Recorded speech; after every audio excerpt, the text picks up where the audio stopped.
The signal came on an ordinary Tuesday morning.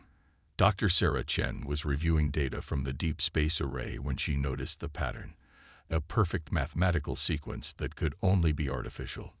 Within hours, every major observatory on Earth confirmed it. Humanity had received its first message from an alien civilization. The Nexari arrived 3 months later, their sleek vessels appearing at the edge of our solar system like silver tears in space. They came bearing gifts: clean energy technology, medical advances, and promises of cultural exchange. Their ambassadors, tall humanoids with iridescent skin and profound black eyes, spoke of peace and mutual growth. The world celebrated. Humanity had taken its first steps into a larger universe. Commander James Rodriguez, head of Earth's newly formed Interspecies Security Division, never fully trusted them. "They're too perfect," he would tell his deputy, Major Diana Williams. "Every response calculated, every gift precisely what we need." But his concerns were dismissed as paranoia. The Nexari had brought prosperity. Global energy crisis solved. Terminal diseases cured. Who could argue with such results? The truth revealed itself exactly 1 Earth year after first contact. The Nexari ships in orbit suddenly multiplied.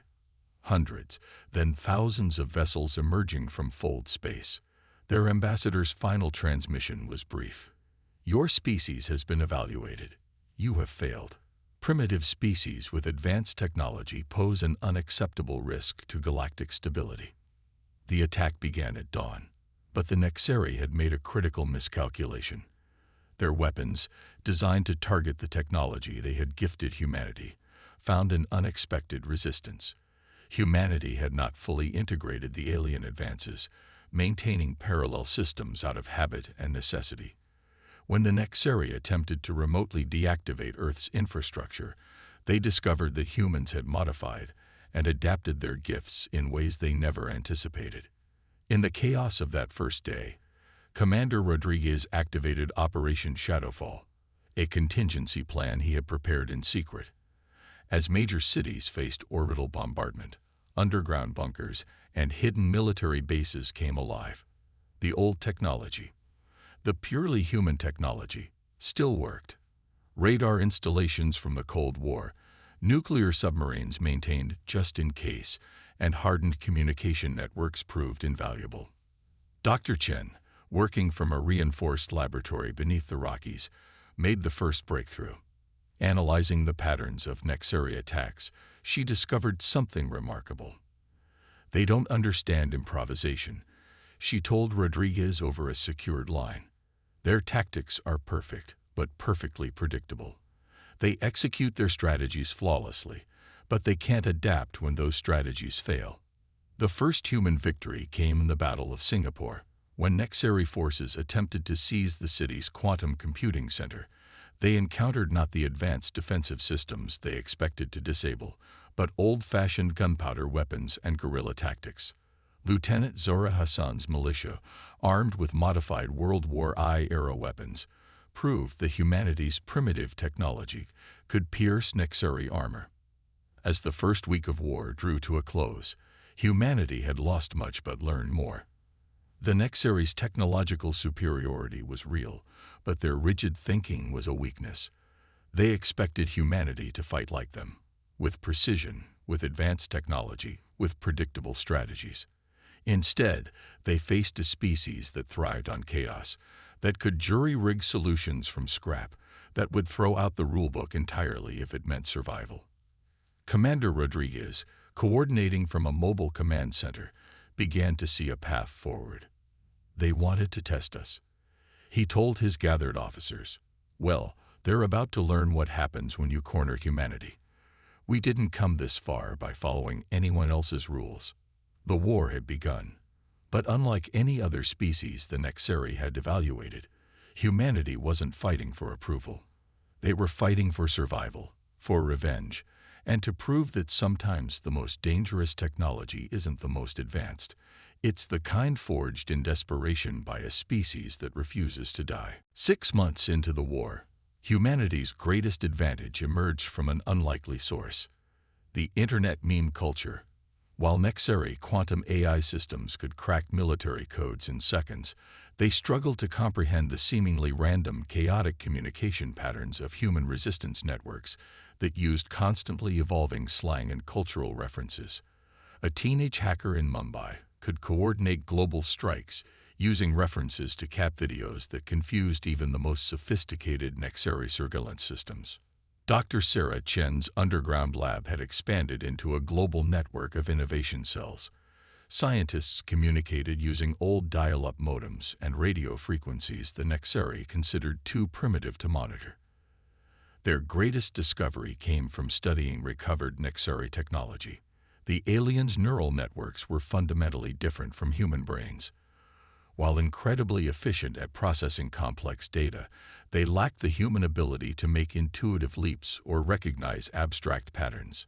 Commander Rodriguez exploited this weakness through Operation Chaos Theory. Resistance cells worldwide began fighting asymmetrically, using seemingly random tactics that nonetheless followed deeply human patterns. In New Delhi, resistance fighters used festival fireworks to mask the heat signatures of their weapons.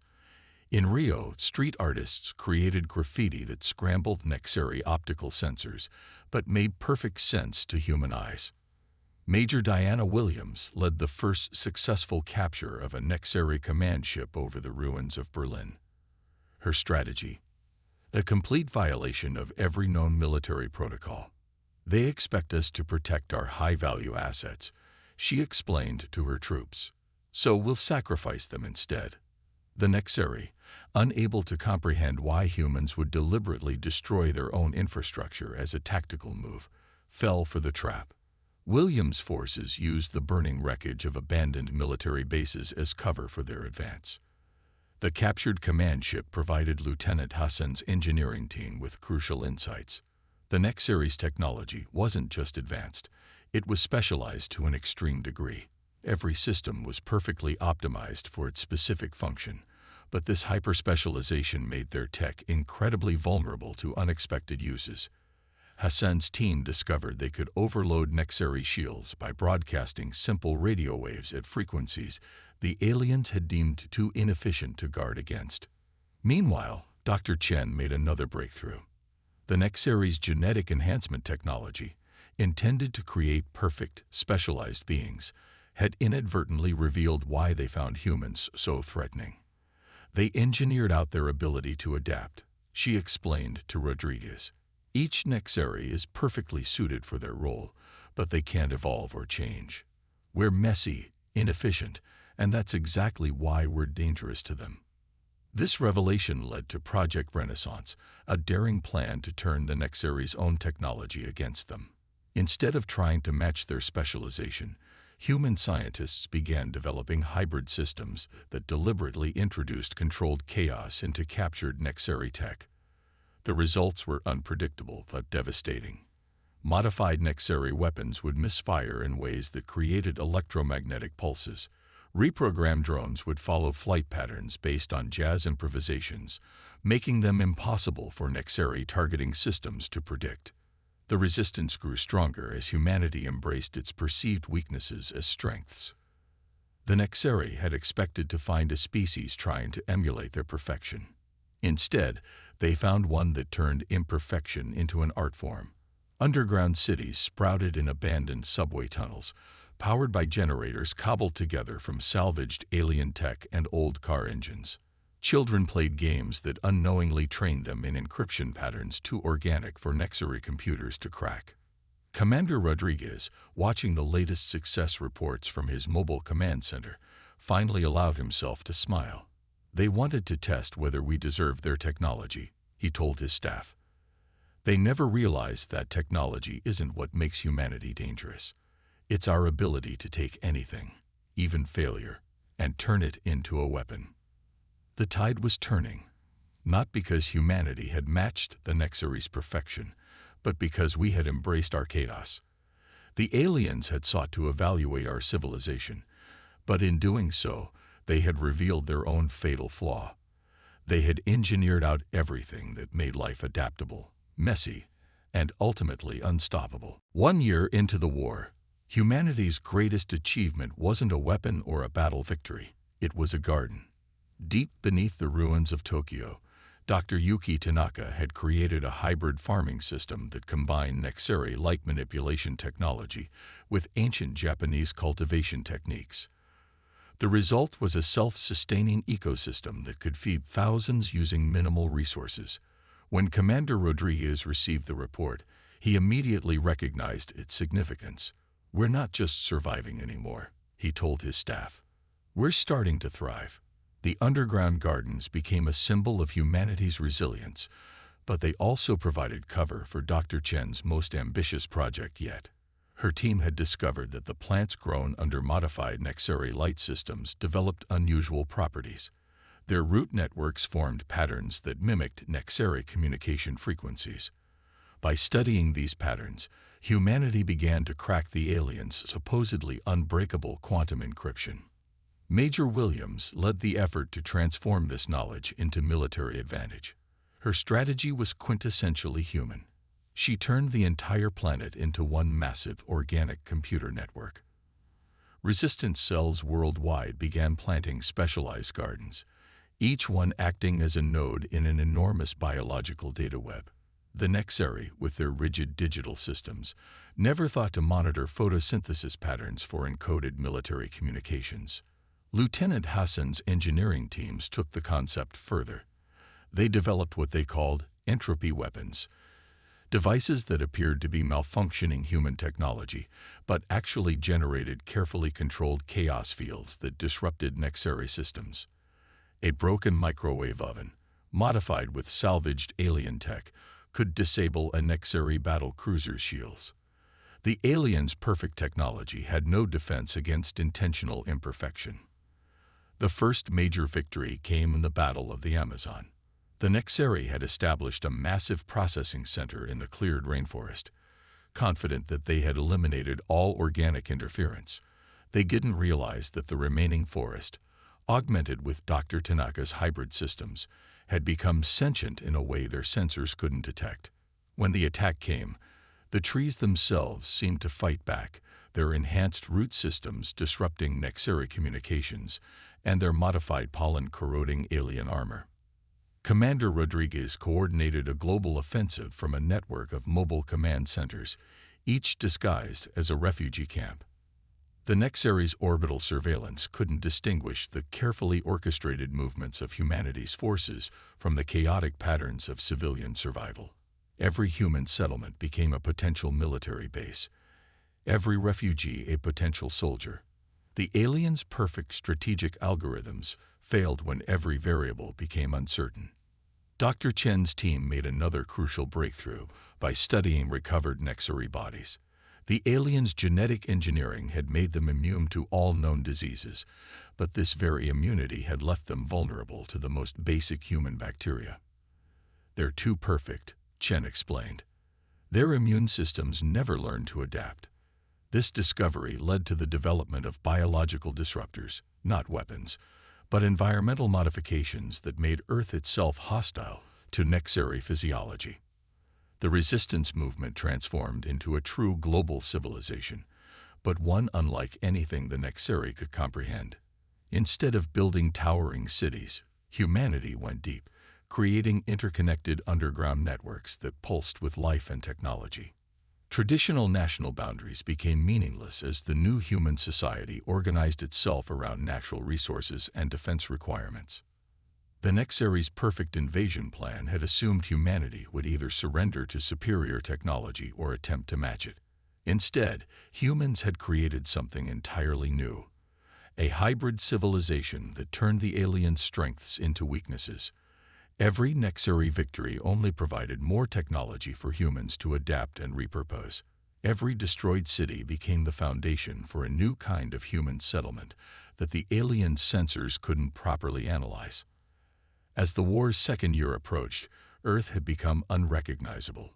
The surface was scared by battles, but beneath the ruins, humanity was building something unprecedented. Commander Rodriguez, touring a new underground city, watched children playing in artificial gardens while engineers tested hybrid weapons nearby. They thought they were evaluating us, he mused. Instead, they forced us to evolve. And we're becoming something they never imagined possible. The Nexary's perfect society was facing something their algorithms said couldn't exist, a civilization that grew stronger through imperfection, that turned destruction into creation, and that had learned to weaponize the very chaos they sought to eliminate. The war was far from over, but humanity had found its path to victory, not through matching the aliens' perfection, but by transcending it entirely. The attack began with silence. Across the globe, human resistance cells simultaneously shut down every piece of technology they controlled.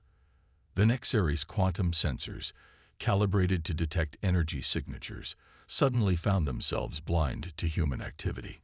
In their command ships, the aliens registered this as a mass surrender, exactly as Commander Rodriguez had predicted. They can't imagine anyone choosing to give up technology, he explained to the gathered war council in the deep bunker beneath the Andes. Let them think we've finally broken. Dr. Chen's latest analysis had confirmed their theory. The Nexary's strategic algorithms were fundamentally incapable of processing voluntary technological regression as anything but defeat. Major Williams led the first phase of Operation Blackout from the ruins of Moscow. Her forces had spent months appearing to scavenge uselessly in the city's debris. In reality, they were planting Dr. Tanaka's bioengineered spores throughout the Nexary supply lines. The spores remained dormant until the technology shut down, when the absence of electromagnetic interference triggered their activation. The effects were devastating. The organic compounds began breaking down the molecular structure of Nexary materials, turning their perfect technology into putty. Alien soldiers found their advanced armor softening and warping, their weapons deteriorating in their hands.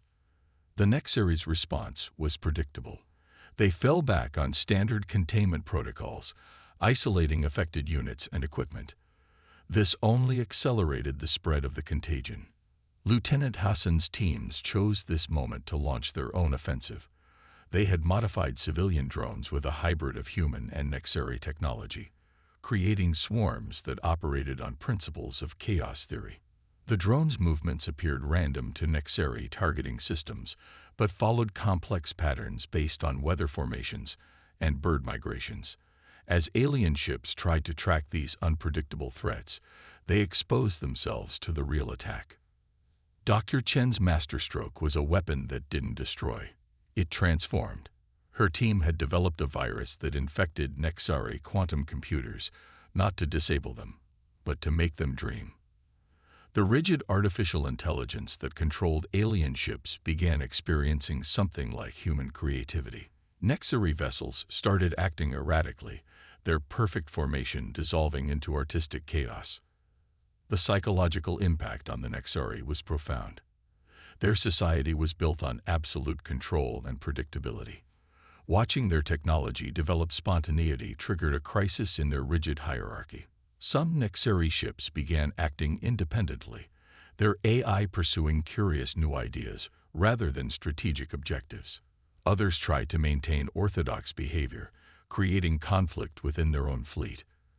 Commander Rodriguez coordinated the human counterattack through a network of guerrilla bands, each operating autonomously, but linked through Dr. Tanaka's biological communication web. Traditional military doctrine would have called it madness. Units acting without direct orders, strategies evolving mid-battle, soldiers improvising with hybrid weapons. But against the Nexary's perfect warfare, madness was humanity's greatest weapon. The space battle was equally unconventional. Hassan's engineers had modified old satellites with salvaged Nexary technology, creating weapons that the aliens' sensors registered as space debris. As their ships maneuvered through what they thought was orbital junk, they were actually being herded into killing zones. Earth's upper atmosphere became a graveyard of alien vessels brought down by technology they had dismissed as primitive. But the true victory wasn't in the battles won. It was in the Nexary's growing realization that they faced something beyond their comprehension.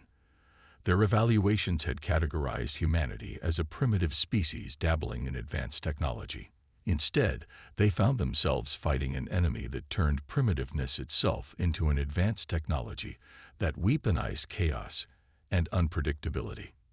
In their orbital command centers, Nexari leaders faced a decision their algorithms couldn't process. Every model they ran showed their eventual victory. Their technology was superior, their strategies perfect, their resources greater.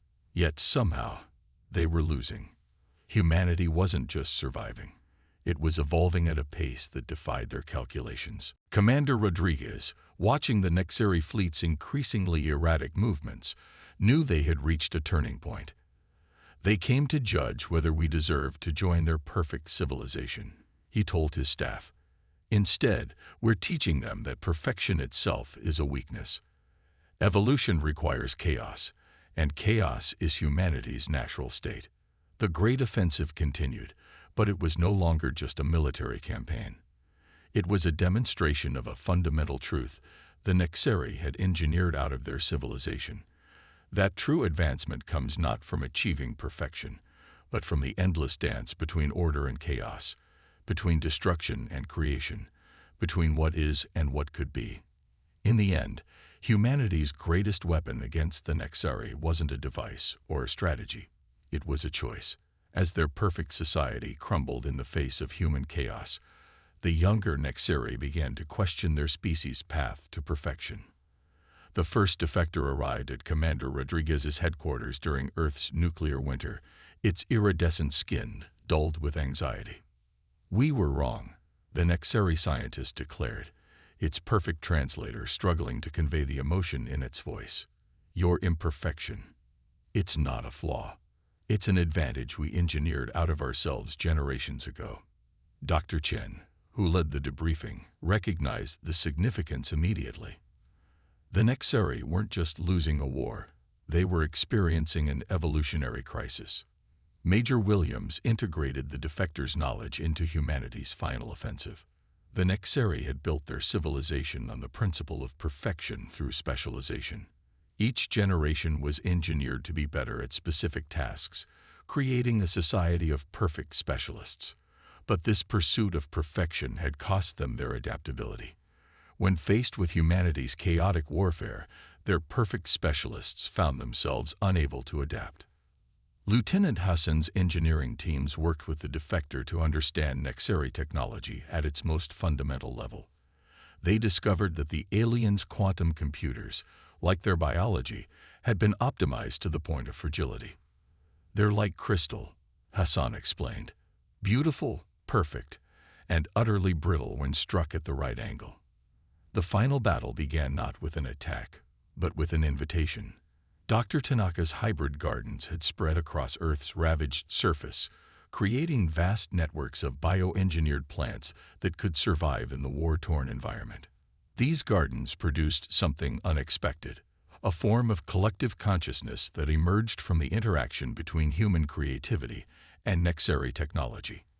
When humanity broadcast this consciousness to the alien fleet, it offered them something they had lost: the chance to evolve. The Nexari response divided their civilization.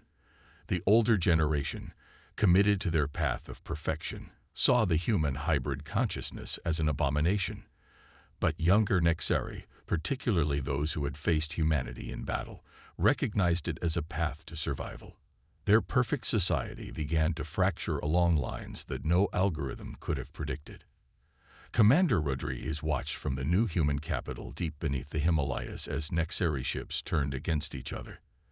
The alien civil war might have been humanity's opportunity to strike a devastating blow, but he chose a different path. "We didn't survive their invasion by becoming like them," he reminded his staff. "We won't secure our victory that way either." Instead, humanity opened its underground cities to Nexari defectors. Dr. Chen's team worked to help them rediscover their capacity for adaptation, while Dr. Tanaka's hybrid gardens provided an environment where they could safely experience chaos and change. The sight of former invaders learning to garden alongside human children became a powerful symbol of the war's true meaning. The final surrender came not from military defeat, but from recognition. The Nexeri High Command, faced with the mass defection of their younger generations and the undeniable evidence of their civilization's stagnation, acknowledged a truth their perfect algorithms had never considered. Evolution requires imperfection. But victory came with a price. Earth's surface would take generations to recover from the scars of war. Humanity would never return to its pre-invasion state, nor would it want to. The hybrid civilization that emerged from the conflict was neither human nor Nexari, but something entirely new. Underground cities pulsed with bioengineered technology, while reformed Nexeri learned to embrace chaos as a path to growth. Commander Rodriguez, standing in a hybrid garden where alien children played among bioluminescent plants, reflected on the war's true lesson. They came to judge whether we deserve to exist in their perfect universe, he told Dr. Chen. Instead, we showed them that the universe isn't meant to be perfect. Life itself is a story of beautiful imperfection. The Nexeri invasion had intended to test humanity's worthiness. Instead, it had forced both species to confront fundamental questions about the nature of progress and civilization. In choosing to embrace chaos over perfection, humanity had not just survived, it had shown a way forward for all intelligent life. As Earth's hybrid gardens spread across the recovering planet, their consciousness reaching out to the stars, humanity prepared for its next great adventure. Not as conquerors or perfect beings, but as eternal students of the universe's greatest lesson, that true strength lies not in achieving perfection, but in the endless dance of adaptation, in the beauty of imperfection, and in the courage to choose evolution over stagnation.